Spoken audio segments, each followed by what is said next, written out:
Jadi masalah ketika Anda membawa-bawa Alkitab lalu membandingkannya dengan kitab agama yang lain. Anda masuk ke kamar orang lain.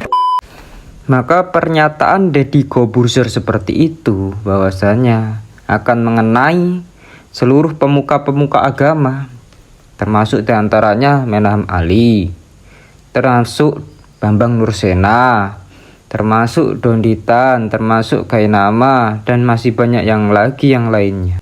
Yang paling parah menyandingkan tanah dengan perjanjian baru.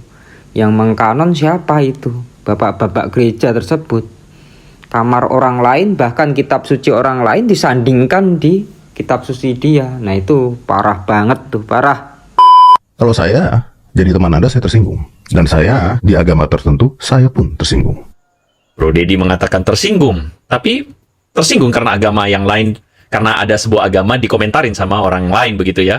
Tapi jadi agama lu, agama gua, nggak dibanding-bandingkan. Jadi gini Bro Andre Tunggal, Deddy Corbuzier itu menyampaikan secara kebangsaan bahwasanya di Indonesia ini banyaknya agama, diantaranya Islam dan Kristen. Untuk apa? Untuk keakuran, untuk kerukunan, dan lain-lain. Bukan masalah hal yang lain-lain. Karena Deddy Corbuzier bukan seorang apologet muslim, jadi harus diketahui sisi situnya dulu. Dan yang kedua, Deddy Corbuzier tersebut adalah seorang militer yang dimana banyak suku-suku agama yang berbeda-beda, bagaimana tetap bisa rukun di negara ini. Don't pick and don't choose data that only supports the way you think. Masuk ke kamar orang lain, menjelek-jelekan kamar orang lain, Anda sudah salah kamar. nah, jadi gini loh Bro Deddy. Maaf ya, kami ini udah kenyang. Kami kenyang bahwa agama kami itu di framing orang. Kami itu kenyang sebagai orang-orang Kristen. Anda bisa lihat di depan ini, ya, ada video-video YouTube yang clearly ya menyenggol-nyenggol, bahkan memberikan framing yang buruk tentang agama Kristen. Ini ada mematahkan Trinitas judulnya, ya kan? Debat cerdas Islam versus Kristen, mematahkan argumen Trinitas. Lalu ada lagi dua orang bersaudara ini ya, Ustadz Gainama dan Donditan membuka rahasia kekristenan. Ini channel Donditan ya.